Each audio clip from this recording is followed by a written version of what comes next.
కొత్తమంత్రి రాజశేఖరం గారికి, కొత్తమంత్రి రాజశేఖరం గారికి.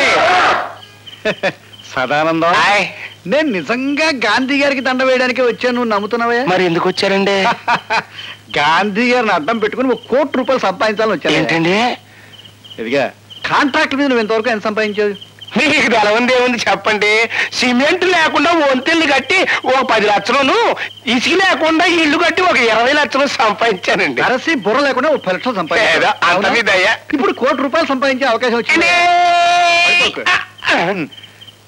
Jal Ganga project central government sanction ఇస్తున్నారన్న విషయాన్ని ఢిల్లీలో ఫైల్లో నేను స్వయంగా చూశాను. ఆ కాంట్రాక్ట్ మనకి వస్తుంటారా? సరుకున్న మినిస్టర్ తో నువ్వు ఈ మాట అంటున్నావు అంటే నువ్వెంత తెలివి తక్కువడో నాకు ఇప్పుడు అర్థమవుతుందయ్యా. చూడు, ఈ విషయం పేపర్లో వచ్చిందంటే తూములు కంపెనీ వాళ్ళు రేట్లు పెంచేస్తారు, కానీ నువ్వు ముందే తూములు కొనేసి రోడ్ల పక్క పడే. దాంట్లో ఉన్న బాధ మీకు ఏం తెలుసు చెప్పండి.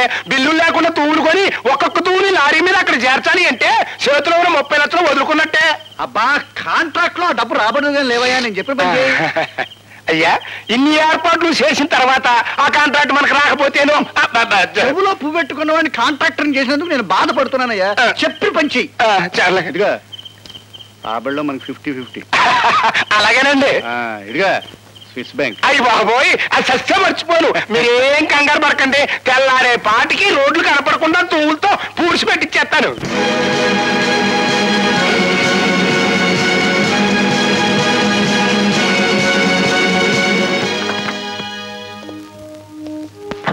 పెంచలయ్యా సార్, ఈ తూరులో ఏదో ఫ్రాడ్ ఉందన్న అనుమానం. ఎందుకని మంచిది, నువ్వు వెళ్ళి డీసీపీకి సంగతి చెప్పిరా. కాంట్రాక్టర్ దౌర్జన్యం చేసే అవకాశాలున్నాయి. అలాగే సార్, వెళ్ళు.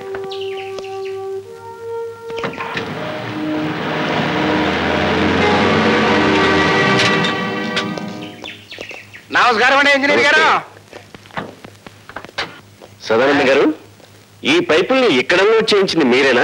ఎవరండి, నేను కాకపోతే ఇంత ఖర్చు భరాయించగలిగినోడు ఈ ప్రాంతాల్లో కాంట్రాక్టర్ ఎవరన్నారు చెప్పండి. మీ పరపతి గురించి నేను అడగలేదు. అనుమతి లేకుండా వీటిని ఇక్కడ ఎందుకు వేయించారు అని అడుగుతున్నాను. అంటే ఈ ప్రాజెక్టుకి మీరు టెండర్లు పిలిచినా ఆ కాంట్రాక్ట్ మరి నాకే వద్దు కదండి, అది మాత్రం వేయించానండి. ఇది మీకే వస్తుందని జోస్యం చెప్పారా? అవునండి, మా దగ్గర మీరు లంచం వచ్చుకుని ఆ కాంట్రాక్ట్ నా పేరుతో శాంక్షన్ చేయిస్తారని శిలక చెప్పింది. నీకు వచ్చేది కాంట్రాక్ట్ కాదు, జైలు శిక్ష. జైలు శిక్ష నాకా? నువ్వేయిస్తావా?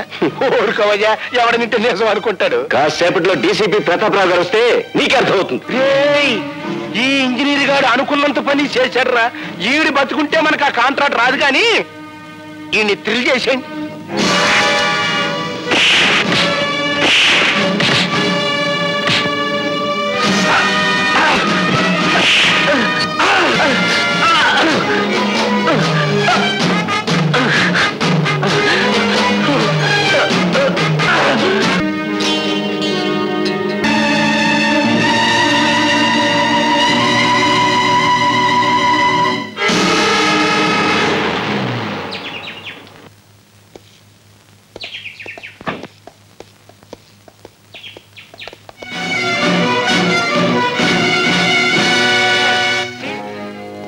ఓహో, deputy commissioner of police Prataparao గారా?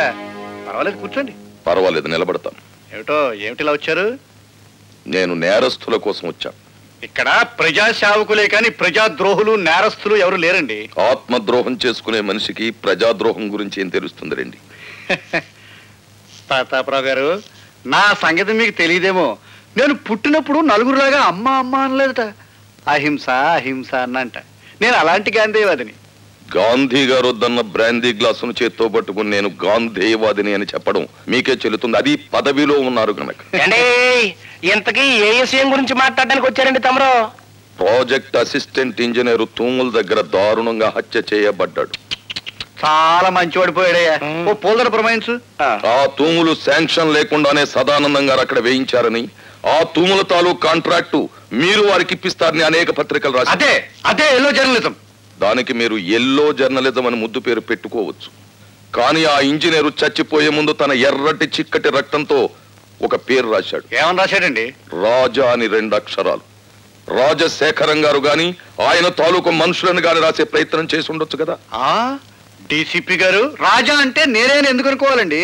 రాజరాజ నరేంద్రుడు కావచ్చు, రాజగోపాల్ కావచ్చు, రాజవర్మ కావచ్చు, రాజనాల కావచ్చు, ఇలా 1,00,000 పేర్లు నేనే చెప్తాను. రాజశేఖరం గారు, మీరు 10 లక్షల మంది ఓటర్లను మోసం చేయగల సమర్థులే కావచ్చు, ఒక హత్య చేసి దాన్ని మసిపూసి మారేడుకాయ చేయగల అర్హులే కావచ్చు.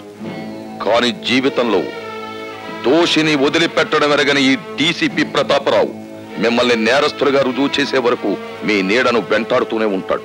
గుర్తుంచుకోండి. అండి ఈ డీసీపీ గారు కొంప మీదకి తెస్తాడేమోనండి. నువ్వు అనుమానాలతో టైం వేస్ట్ చేయకు. ఆ చచ్చిపోయిన ఇంజనీర్ స్థానంలో వెంటనే మన మనిషిని అపాయింట్ చేయాలి. అన్నట్టు జ్ఞాపకం వచ్చిందండి, మా బామ్మరిది ఒకడు ఇంజనీరింగ్ 3వ క్లాసులో పాస్ అయ్యి ఉన్నాడండి. ఆడు పనికి వస్తాడంటారా? మనకు కావాల్సింది చదువుకున్న సమర్థుడు కాదయ్యా, మనం చెప్పిన పనుల్లో చేసే చేతకాని వాడు. మరి డ్యాములు కడితే లటక్కన కూలిపోయింది అనుకోండి, అప్పుడు నీకేం నష్టం అయ్యా? ప్రభుత్వానికి నష్టం, ప్రజలకు నష్టం. ఇంకా మాట్లాడేవంటే ఆ సీట్లోకి రావాల్సిన తెలివైన కత్తి లాంటి కుర్రాడికి నష్టం. అవునులేండి, ఆ నష్ట జాతకుడి గురించి మనకెందుకు. ఇంతకీ ఆ నష్ట జాతకుడు ఎవడంటావు?